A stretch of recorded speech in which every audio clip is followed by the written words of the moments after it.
आशा करता हूं आप सब बहुत अच्छे होंगे। मेरा नाम है सिद्धांत अग्निहोत्री, स्टडी ग्लोस पे आपका बहुत बहुत स्वागत है। हम बात करेंगे क्या यूपीएससी वाकई इतना ज़्यादा टफ है।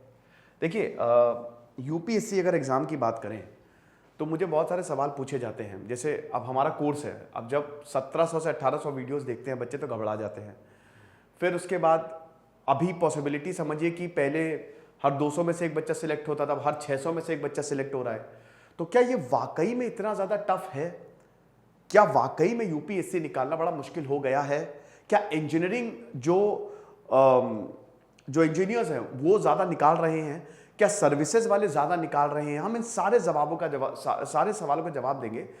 क्या जो हिंदी माध्यम है उसके छात्र पीछे रह रहे हैं? चलिए हम बताते हैं, लेकिन उससे पहले दोस्तों, यूपीएससी हम आपका निकलवाएंगे, ये मेरा आपसे वादा है। अगर आप मेहनत कर रहे हो तो आपको यूपीएससी 2023 कूपन कोड यूज करना है।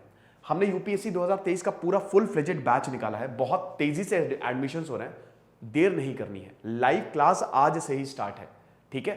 तो रिकॉर्डेड प्लस लाइव सेशंस होंगे, तो फटाक से इन क्लासेस को ज्वाइन करें। और अगर आप ऑप्शनल की तैयारी करें तो उसकी भी प्रॉब्लम हमने सॉल्व कर दी है। हमारे पास हिस्ट्री ऑप्शनल है और हमारे पास पीएसआईआर ऑप्शनल है। हिस्ट्री ऑप्शनल सोहेल सर पढ़ाएंगे। आप समझिए कि इस बार जो 31 सवाल थे वो डायरेक्ट हमारी टेस्ट सीरीज से पूछे गए। मैंने सबूत के साथ ही अपलोड किया था, इनडायरेक्ट तो सभी पूछा गया। सोहेल सर इससे पहले जिस प्लेटफॉर्म पे पढ़ाते थे तो वहां पे यही हिस्ट्री ऑप्शनल वो 50,000 के करीब बेचते थे, और हमारे इतना सस्ता है, हमने 10,000 के करीब निकाला है, बहुत सस्ता है। तो इसीलिए ये कॉम्बो है। यूपीएससी 2023 के साथ आप हिस्ट्री ऑप्शनल ले सकते हो और पीएसआईआर आपको और कम डिस्काउंट में मिल जाएगा। तो इतना बढ़िया ऑफर आपको कहीं पे भी नहीं मिलेगा और आप इंस्टॉलमेंट पे भी ले सकते हो। तो चलो बात करते हैं हम यूपीएससी की। आईएएस, यूपीएससी स्लैश आईएएस, क्या बहुत ज्यादा मुश्किल है इस एग्जाम को निकालना? So the answer is no, एकदम नहीं। इस एग्जाम को निकालना मुश्किल नहीं है, बशर्ते आप मेहनत करने के लिए तैयार हो, आप स्मार्ट स्टडी करने के लिए तैयार हो, आपका डायरेक्शन सही हो, बाबाओं से दूर रहें। बहुत सारे ऐसे आपको बाबा मिलेंगे जो बोलेंगे यार मैंने तो 6 साल तैयारी की, मैं तो अभी तक तैयारी कर रहा हूं, मैं तो अभी तक इलाहाबाद में, दिल्ली में हूं। लेकिन बहुत ऐसे भी लोग मिलेंगे जो 7-8 महीने तैयारी करते हैं, पहले अटेम्प्ट में पार। श्रुति शर्मा देख लीजिए आप। तो सबसे बड़ी बात यह है नहीं। तो फिर क्यों बोला जाता है कि सर ये तो 600 लोगों में से एक सिलेक्शन हो रहे हैं, या इतने कम लोगों में से एक सिलेक्शन हो रहे हैं? भाई ये तो बहुत भयानक बात हो गई है, हम क्या करें, हमारा तो यूपीएससी में होगा ही नहीं। ये गलत है। आमतौर पे मैं एक एवरेज ले रहा हूं, 5 से 8 लाख के बीच में लोग यूपीएससी का एग्जाम भरते हैं, फॉर्म भरते हैं, ठीक है? एवरेज नहीं होता है। अब इसमें से आधे लोग एग्जाम देने नहीं आते, आधे से ज्यादा लोग 50% तो खाली ऐसे बस भर दिया उन्होंने फॉर्म, क्योंकि अगर आपने फॉर्म भरा, एग्जाम देने नहीं गए तो अटेम्प्ट काउंट नहीं होता। 6 अटेम्प्ट आपके पास होते हैं। और देखिए अटेम्प्ट असली में वो फर्क नहीं पड़ता, 2 अटेम्प्ट, तीसरा अटेम्प्ट, चौथा अटेम्प्ट, जिस वक्त आपने मेहनत करके अटेम्प्ट दिया वही आपका पहला अटेम्प्ट माना जाएगा। तो 50% लोग ऑलरेडी नहीं आते। तो समझिए कि 2 से 2.5 लाख के करीब लोग जो है वो एग्जाम देते हैं, ठीक है, एक्चुअल में। अब इसमें आधी जनता वो होती है जो ऐसे ही एग्जाम दे रही है पहली बार, फर्जी में, कि मतलब हाँ चलो एक बार एक्सपीरियंस हो जाएगा, ऐसे ही दे रही। कुछ लोग तो दूसरे पेपर के लिए भी वापस नहीं आते। ओके, आधे से ज्यादा लोग, तो 1 लाख हो गया ये आंकड़ा, 1 लाख के करीब, यानी कि 1 लाख के करीब जो एग्जाम दे रहे हैं वो सीरियस होते हैं।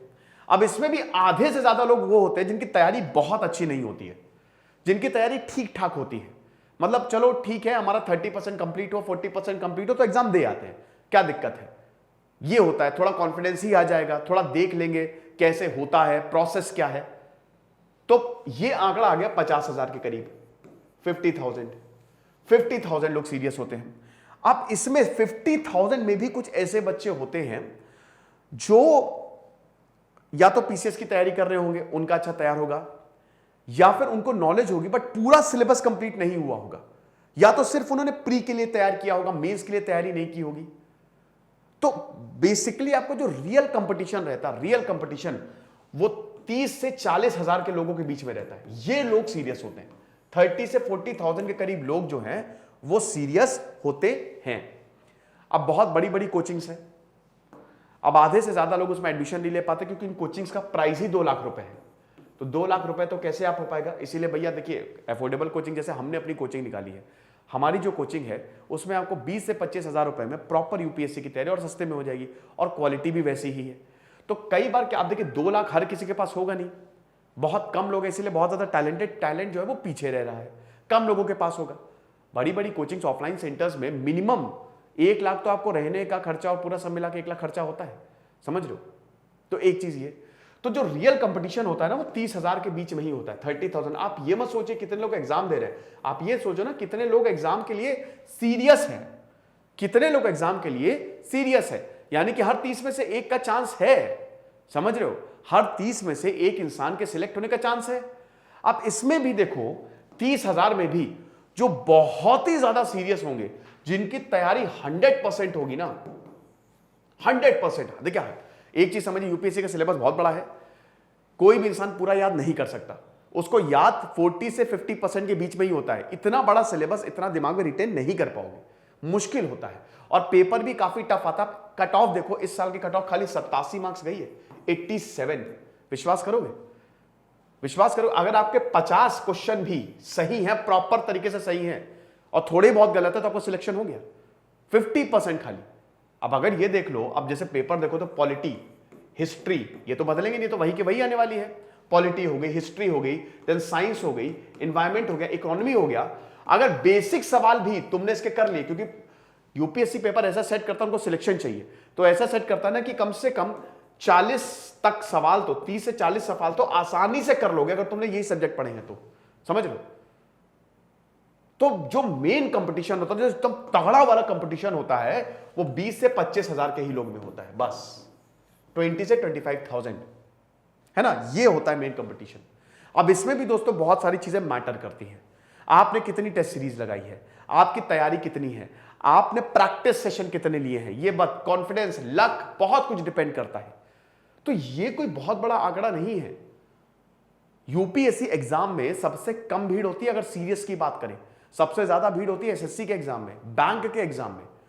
लेकिन यूपीएससी एक ऐसा एग्जाम है ना, अगर आपका दिमाग सही है, अगर आप समझदार हो, तभी आपका सिलेक्शन होगा, वरना होगा ही नहीं। क्योंकि प्री के बाद आता है आंसर राइटिंग, कि प्री के बाद, इसीलिए हमने आंसर राइटिंग पे बहुत ज्यादा फोकस किया है। अभी जो आज से लाइव क्लास हो रही ना, उसमें पूरे साल आंसर राइटिंग चलेगी। हमने बहुत प्रैक्टिस करवाई है। प्री की समझिए 15 टेस्ट सीरीज थे, 1500 सवाल, प्लस जो लाइव सेशन में सवाल होते थे वो अलग। तो इसीलिए आंसर राइटिंग इसमें मेन होता है, मेंस में, और आंसर राइटिंग ही आपको करना है। देखिए बेसिक नॉलेज आपको होनी चाहिए, नॉलेज बहुत ज्यादा इंपॉर्टेंट है। एनसीईआरटी, अगर अब देखिए आपको एनसीईआरटी पढ़नी है, क्या क्या पढ़ना है आपको यूपीएससी के लिए, एनसीईआरटी पढ़नी है। एनसीईआरटी क्यों पढ़नी है? 2-3 लाइन में बढ़िया डेफिनेशन आपको मिल जाएगी, डेमोक्रेसी की शानदार डेफिनेशन, 4-5 एलिमेंट्स, बेहतरीन माइंड मैप बना के लिख दो। क्योंकि यूपीएससी में 150 वर्ड्स में और 250 वर्ड्स में आपको आंसर लिखने हैं, तो कम में आपको आंसर लिखना है, समझाना कम में है, तो एनसीईआरटी आपको वो दे देती है। फिर उसके बाद आजकल प्री के सवाल डायरेक्टली वहां से उठ के आ रहे हैं। अब एनसीईआरटी से कुछ भी आप लिखोगे वो तो बहुत ही बढ़िया है, वो तो सरकार उस पर, मतलब जो इन्विजिलेटर उस पर सवाल ही नहीं उठा सकता, तो एनसीईआरटी तो मस्ट है। देन उसके बाद आपकी रूटीन बुक्स, अब रूटीन बुक्स में भी दोस्तों 5 या 6 ही किताब हैं, बाकी करेंट अफेयर्स, 5 या 6 किताब। पॉलिटी के लिए आपको एम लक्ष्मीकांत पढ़नी है, हिस्ट्री के लिए बता देता हूं, पॉलिटी के लिए आपको एम लक्ष्मीकांत पढ़नी है, हिस्ट्री के लिए आपको स्पेक्ट्रम पढ़ लो, स्पेक्ट्रम हो गया। अब इसमें भी देखिए मॉडर्न हिस्ट्री और आर्ट एंड कल्चर, इसके लिए नितिन सिंघानिया पढ़ लो, आर्ट एंड कल्चर के लिए नितिन सिंघानिया पढ़ लो। आप मेडाइवल स्किप कर सकते हो, अगर आपका हिस्ट्री ऑप्शनल नहीं है तो मेडाइवल पढ़ो जितना जरूरी हो, यूपीएससी में उतना ही पढ़ना है जितना जरूरी है, दैट्स इट। उसके बाद एंशिएंट, करंट से आप रिलेट कर सकते हो, जैसे इंडस वैली सिविलाइजेशन के बारे में बहुत पूछा जा रहा है, तो 110% उससे रिलेटेड सवाल आएगा। संत तुकाराम के बारे में न्यूज थी, उससे सवाल आने की बहुत ज्यादा संभावना है।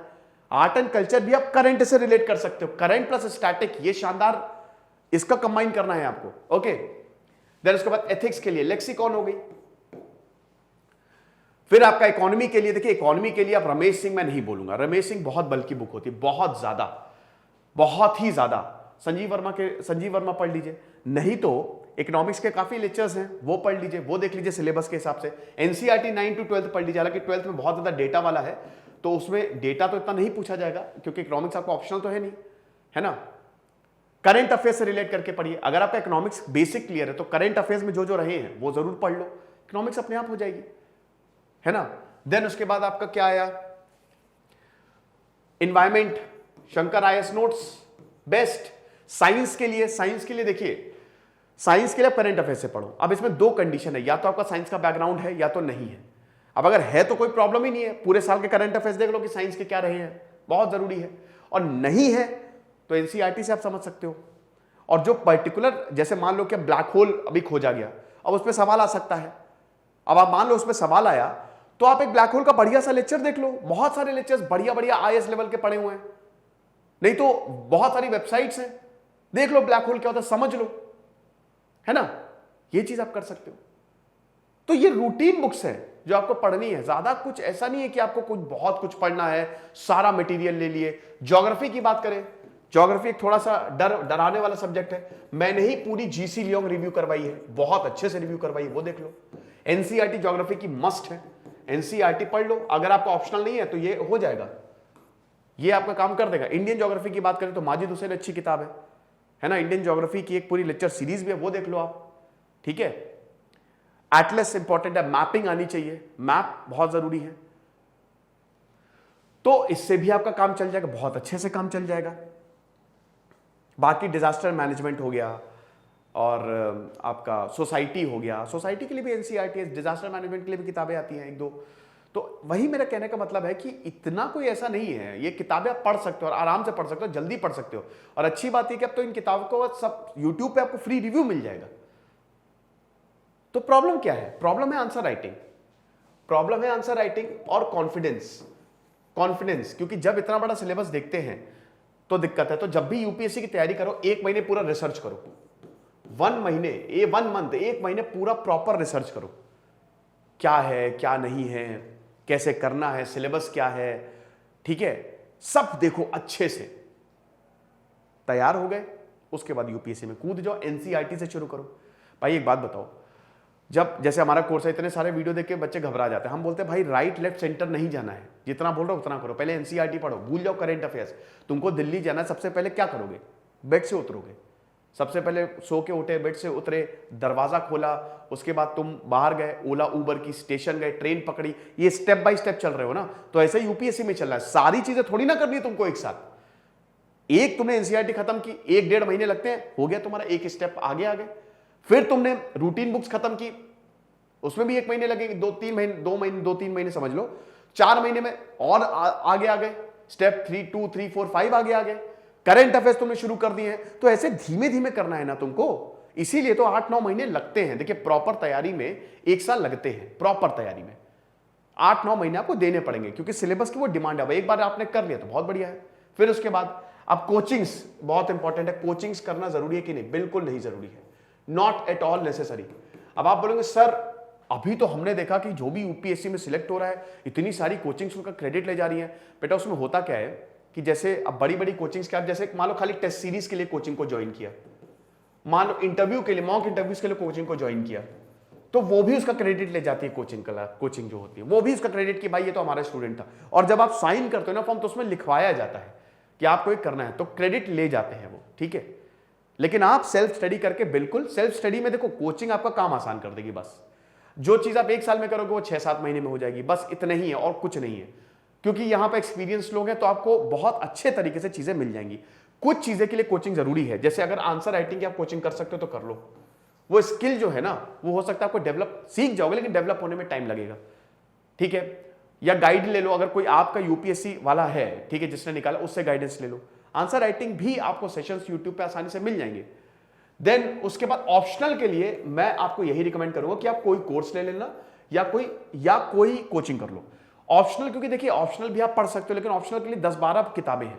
अब उसमें दिक्कत क्या है ना, सिलेबस ऑप्शनल का इतना ज्यादा होता है कि हर एक किताब प्रॉपर नहीं पढ़नी है, उसमें कुछ सेक्शन पढ़ना है, उसमें कुछ सेक्शन पढ़ना है, किसी में कुछ सेक्शन पढ़ना है। तो कोर्स क्या करता है ना, वो 150 से 180 लेक्चर्स होते हैं आमतौर पे किसी भी कोर्स में। जैसे हमारा जो हिस्ट्री का ऑप्शनल है उसमें 260+ घंटे का कंटेंट है। 1 जुलाई से लाइव क्लास शुरू होगी, तो अब इसमें होगा क्या, पीएसआईआर के साथ पीएसआईआर में 200 घंटे का कंटेंट है। तो अब इसमें हमारे पास सारा कंटेंट है, हमने बहुत अच्छे से उसको समझा दिया, उसमें आपका टाइम बच गया।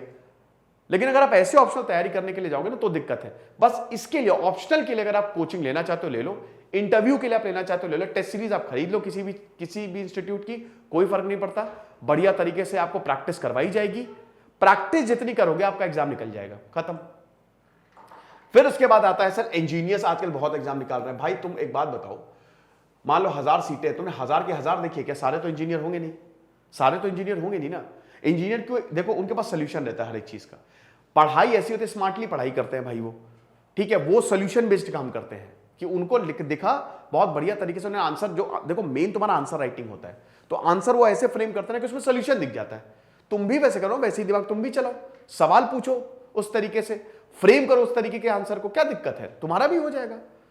ऐसा थोड़ी ना कि हर कोई इंजीनियर ही होता है, हर कोई IIT होता है।